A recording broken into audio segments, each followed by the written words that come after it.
सुरभि अस्पताल के बेड पर बैठी अपने पति और घर वालों के बारे में सोच रही है। तभी उसके पास एक नर्स शिखा आकर कहती है। सुरभि जी, कल हॉस्पिटल से आपको छुट्टी मिल जाएगी। आप अपनी बेटी का नाम क्या रखेंगी? अरे मैं आपसे बात कर रही हूँ और आप इतनी गहरी सोच में डूबी हुई हैं। क्या सोच रही हैं आप? बस यही सोच रही हूँ कि कहाँ जाऊँ। क्यों? आपका घर नहीं है? शादी के बाद लड़कियों का कोई घर नहीं होता। माँ बाप का घर पराया और भाई भाभी का हो जाता है, और पति का घर सिर्फ पति का होता है। हम तो पराये घर से आते हैं ना, तो ससुराल वाले कभी कभी हमें अपनाते हैं और कभी कभी। सुरभि जी, बात तो आप सही बोल रही हो, लेकिन बताओ तो हुआ क्या है? सुरभि शिखा को सारी बात बताती है। शिखा सुरभि को समझाती है।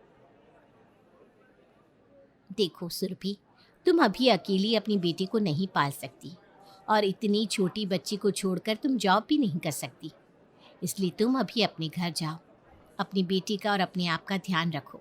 थोड़े दिन बाद आराम से सोचना कि तुम्हें क्या करना है। शिखा की बात सुरभि को समझ में आ जाती है। अगले दिन वो अपने मायके चली गई। उसे देखते ही मानसी कहने लगी, अरे आ गई तुम घर पर? किसे साथ लेकर आई हो, बेटी को या बेटे को? बेटी। सुरभि, बुरा मत मानना, लेकिन कहते हैं ना, मुसीबत आती है तो चारों तरफ से आती है। एक तो पहले ही तुम्हारा पति तुम्हें छोड़कर भाग गया, ऊपर से तुम्हारी बेटी हो गई। भाभी, मेरी बेटी मेरे लिए मुसीबत नहीं है।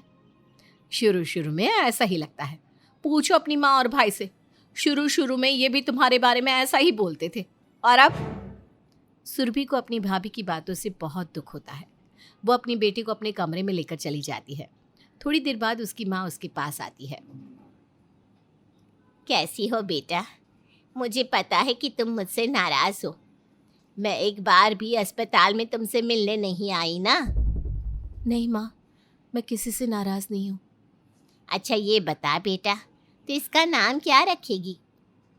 माँ, मैं इसका नाम इच्छा रखूंगी। इच्छा? बहुत प्यारा नाम है। मैं तेरे लिए कुछ खाने को लेकर आती हूँ। सुलोचना रसोई में जाती है। तभी वहाँ मानसी आ जाती है। क्या कर रही हो माँ जी? कुछ चाहिए तो मुझसे बोल दो।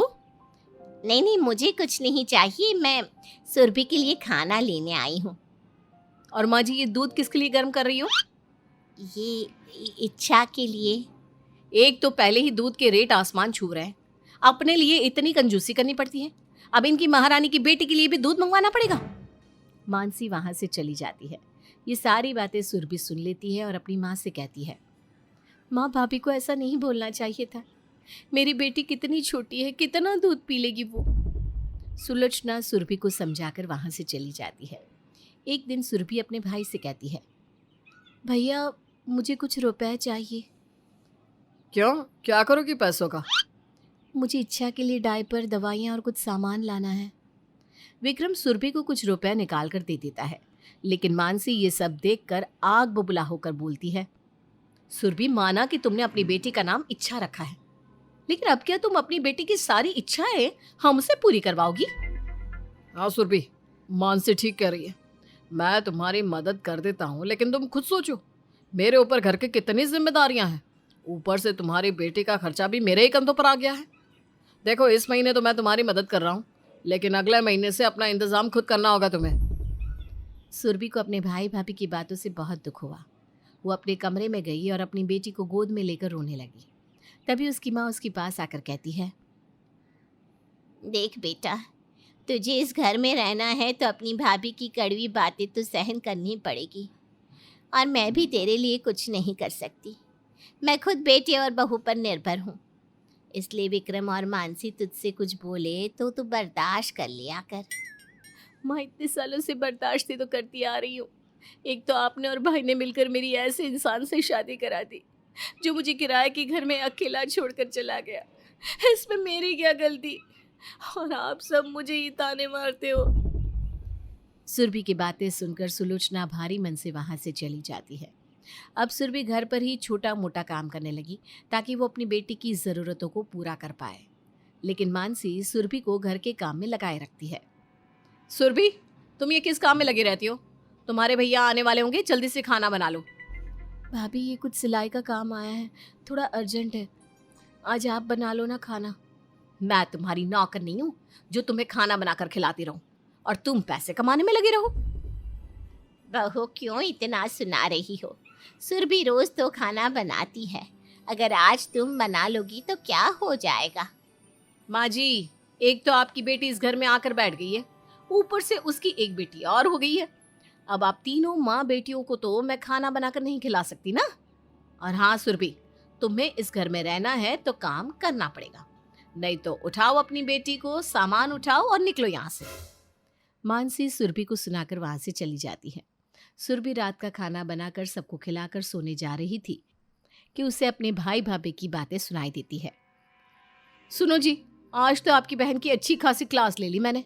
जब से इसका पति से छोड़कर गया है तब से इसी घर में जमकर बैठ गई है। अच्छा किया तुमने। ये शराफत से वैसे भी यहाँ से जाएगी नहीं। तुम रोज ना ऐसे ही क्या करो, देखते हैं कब तक टिकती है यहाँ पर। और हाँ, अगर फिर भी घर से ना निकले ना तो इसे और इसकी बेटे को उठाकर फेंक देना। अपने भाई और भाभी की बात सुनकर सुरभि के पैरों तले जमीन निकल जाती है। वो सोचती है, मुझे ये तो पता था कि मेरे भाई भाभी को मेरा इस घर में रहना पसंद नहीं, लेकिन ये नहीं पता था कि ये दोनों मुझसे इतनी नफरत करते हैं। मेरी इच्छा कितनी छोटी है अभी, मुझे इसे पढ़ाना लिखाना है। अगर इन्होंने मुझे घर से निकाल दिया तो कहाँ जाऊंगी मैं? सुरभि पूरी रात यही सोचती है। सुबह होते ही वो अपनी बेटी को लेकर कहीं चली जाती है। जब मानसी को पता चलता है कि सुरभि घर पर नहीं है तो वो अपनी सास से कहती है, माँ जी, मुझे ना आपकी बेटी के चाल चलन कुछ ठीक नहीं लग रहे। इसकी इन्हीं हरकतों की वजह से दामाद जी से छोड़कर चले गए होंगे। सुबह सुबह किसी को बिना बताए ना जाने कहाँ चली गई। अब घर का काम कौन करेगा? मानसी अपनी सास से बात कर रही थी कि तभी सुरभि एक वकील और पुलिस वालों के साथ घर में आती है। मानसी और विक्रम कौन है? हाँ बोलिए वकील साहब, मैं विक्रम हूँ और ये मेरी पत्नी मानसी है। क्या हुआ? मिस्टर विक्रम, मैं सुरभि जी की तरफ से आपको नोटिस देने आया हूँ। कैसा नोटिस? सुरभि जी को अपने माता पिता की संपत्ति का आधा हिस्सा चाहिए। अगर आप उनका हिस्सा अपनी मर्जी से देते हैं तो ठीक है, नहीं तो कोर्ट उन्हें उनका हिस्सा दिलाएगी। सुरभि, तुम्हें हिस्सा चाहिए? तुम्हें इस घर में किस चीज की कमी है जो तुमने ये कदम उठाया? और तुम अपने साथ पुलिस को क्यों लाई हो? भैया, ज्यादा भोले बनने की कोशिश मत करो। रात को मैंने आपकी और भाभी की सारी बातें सुन ली थी। भाभी हमेशा मुझे इस घर से निकालने की धमकी देती रहती है, तो उन्हें ये बात बताना ज़रूरी हो गया था कि इस घर में आपका और मेरा हिस्सा है। ये घर जितना आपका है उतना ही मेरा, भाभी का नहीं। मिस्टर विक्रम, हमें वकील साहब बुलाकर लाए हैं। हम आपसे सिर्फ इतना कहने आए हैं कि जब तक कोर्ट में केस चलेगा सुरभि जी इसी घर में रहेंगी। आप, आपकी पत्नी या आपकी माँ, कोई भी इन्हें इस घर से नहीं निकाल सकता। अगर आप तीनों में से किसी ने भी इन्हें घर से जाने के लिए मजबूर किया तो ये अपराध की श्रेणी में आएगा। आगे आप खुद समझदार हैं। पुलिस और वकील वहां से चले जाते हैं। मानसी और विक्रम को यकीन नहीं हो रहा था कि सुरभि ये कदम भी उठा सकती है। हैरान तो सुलोचना भी थी, लेकिन उसे कहीं ना कहीं इस बात की संतुष्टि थी कि उसकी बेटी ने अपने अधिकार के लिए एक कदम उठाया। अब सुरभि अपने लिए जॉब की तलाश में है और अब वो अपनी जिंदगी की नई शुरुआत करना चाहती है।